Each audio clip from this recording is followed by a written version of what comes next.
Hi there, this is Anna Prosser for Kingston Hyper X here at MLG Anaheim 2011, interviewing members of Team Evil Geniuses, and I'm here with my very, very favorite in control, Jeff Robinson. How are you today? Good. Thank you for having me. Well, this may be a little bit of an extended interview because, like I said, Jeff is my favorite and I think he is wonderful at answering questions. So this may be a little bit longer of a conversation, but I think it'll be worthwhile. Jeff, why don't you tell me some of the new and exciting developments that are happening for your team?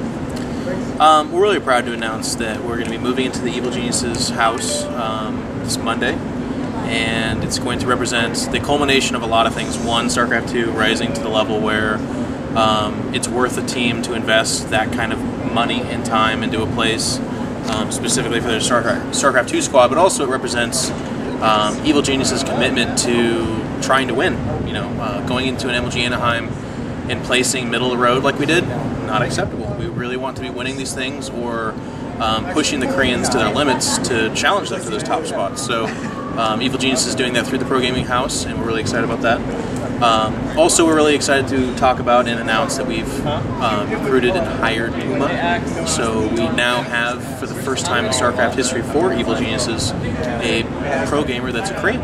We've never had that, and we've always had a pretty prestigious organization / team. So it's a big turning of events. What is it like being on a team like Evil Geniuses? I've heard you mention that they're kind of the Yankees of StarCraft. What's it like to play for a team like that? I wouldn't have it any other way, because when I've ever played anything, football, chess, that kind of stuff, I've always wanted to be a part of the organization that takes it the most serious and is the most professional about it. Uniforms, expectations, you know, it's not acceptable to goof off and go get drunk for the whole tournament. And that's kind of what it's like being on Evil Geniuses. If you don't do well, it's not like it's like, oh well, you know, thanks for coming out. It's what went wrong? Why did that happen? Are you concerned about it? Are you upset about it? If not, then why aren't you? You know. And I like that pressure. I like that expectation. I would not want to be on a team where just being on the team is enough. I want to be on a team where you have to win, and that's what it's like being on this team. Do you think that teams in general are moving that direction, where maybe a few years ago StarCraft teams were more of a recreational club, where now they're becoming more professional organizations, or do you think that some teams are and some teams aren't? It's definitely moving in that direction. It's not fair to say that in the past they didn't have that serious perspective, because Brood War didn't have the amount of money that StarCraft 2 does, so you couldn't look at a guy and say, you need to get off your ass and go work harder, because that guy is doing it as a passion project. He's not getting paid for it.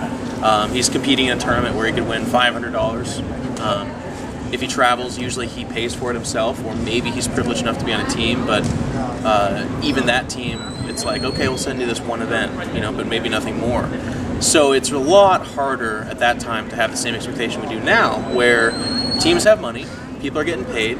Now it's just a matter of, are you worth that money? Are you giving them the ROI where they can justify slapping all their sponsors on you and sending you across the world? So it's fun, because there's the ability to excel to that level, but then there's also the competition. Not everyone's getting paid, not everyone's getting sent everywhere, and if they were, then it wouldn't be special. So it's kind of fun. Well, moving forward into that very professional arena where the players are expected to perform and it's no nonsense, and you're moving into this house, being the captain, your responsibility is going to be making sure that people are practicing, making daily schedules and things like that. Can you give us some insight into what a day in the life of a Team Evil Geniuses player will be like moving forward? Well, it's gonna be pretty rigorous in one sense, but in the other, it's gonna be like a little bit of a nerd heaven. I mean, they're gonna wake up. Training's not gonna be at 6 a.m. like it's wrestling practice or something like that. It'll be, you know, 10, 11 or whatever. It'll be 3 or 4 hours. There'll be a couple hour break for lunch or whatever, and then it'll be another 3 or 4 hour block, and then dinner. And then after that, the expectation is do whatever you want, but a lot of players are gonna play. So it's just gonna be structured practice twice a day, every day. And then there'll be schedules for streaming and for coaching. There'll be allotted time periods where they can do that. Weekends will be left to tournaments and clan wars, that kind of stuff. So it's going to be nice, because it'll have the built-in, here's what you have to do to be doing the bare minimum, but it also allows for the freedom to go ahead and excel. So if I need to put together some models to cool off then I can do that. Or if I need to spend a couple more hours because I really need to figure out this matchup, I can do that as well. So I think that's really important. When you're doing that training time, is that just grinding out ladder games, or are there going to be drills, almost like a sport? Well, there's certainly going to be a lot of ladder game play because that's how you kind of keep a pulse on what everyone's doing in the community.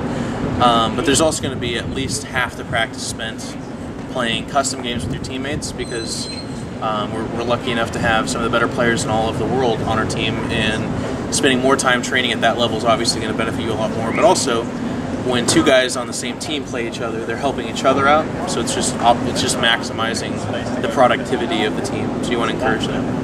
Well, let's shift gears a little bit. We've talked about Team Evil Geniuses, where they're going. Let's rewind a little bit and talk about this weekend. What happened at MLG Anaheim? Not necessarily just for Team Evil Geniuses, but what were the results here? It's interesting. A lot of people who in the past have done really, really well suffered. Select, I think he went 1-4 in his group, something like that. Sock, one of the best European pro tosses, did not do very well. White Raw was outside of the top 16. So there's certainly a lot of really, really good players, and that's just to name a few, by the way, it's not to pick on them, who carry the weight of the world on their shoulders. They're expected to win and do well in everything they do, and they're not. And I think it's less about them, and it's more an indication of how competitive MLGs are becoming. So with the more Koreans, with the more serious training and perspective of a lot of these teams, that competition is going to create a scenario where you're not seeing the same 3 or 4 guys up at the top like we used to. It used to always be Huck, Kiwikaki, Idra, Select, and a few others. Now it's new names every time, and usually they're Korean. So MLG Anaheim is a pretty good indicator that right now the competition is growing up really, really fast, and if you want to keep pace, you got to take serious, drastic measures. And those serious, drastic measures, what are those going to be? Definitely pro gaming houses are going to be paramount to a lot of team successes, or lack thereof. We see that with the Swedish house. EG is putting together their house, obviously. We have one. We're moving in Monday.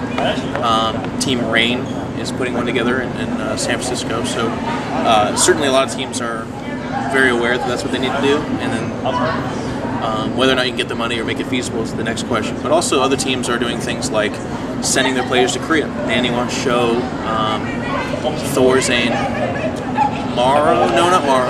Phoenix, a few others. They're going to Korea to train in the best ladder and against the best players and try their hand at the highest competition. So everyone's aware of it, and they're working towards it. Well, I know that Boxer particularly has been one of your idols as you've grown up playing Brood War and now are in Starcraft 2. He's someone that was one of the first pros that I was introduced to through you, and you got the opportunity to play him here at MLG Anaheim. And I know you're on this road of being, you've moved away from the North American Star League in the name of being a better player. You're really focused on that. You've talked about being very serious. But even in that match, you had time to make a few jokes. You typed, "Hello, my name is Inigo Montoya. You killed my Idra. Prepare to die." So, tell us about the fun side of StarCraft. Playing your idol, kind of throwing those jokes in there, getting laughs from the crowd. What is that like?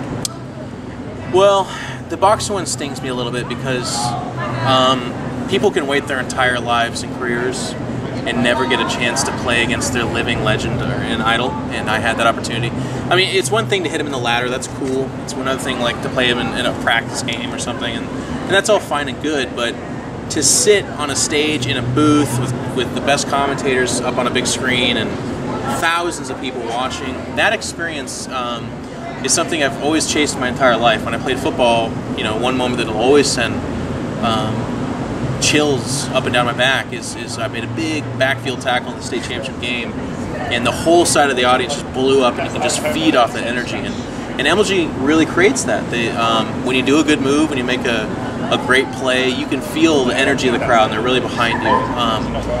And the reason I say that stings is because I didn't do very well against Boxer. He steamrolled me, trucked me, and he's a better player. He's an amazing player, but I can give him better competition. And it's not that I buckled under the pressure. It's not that I was worried or anything like that. I just had overall a bad term. It was a little bit of a funk. So I hope this isn't my one chance. I really hope to hit him again later. But as far as joking around with him and having a good time, that's just who I am.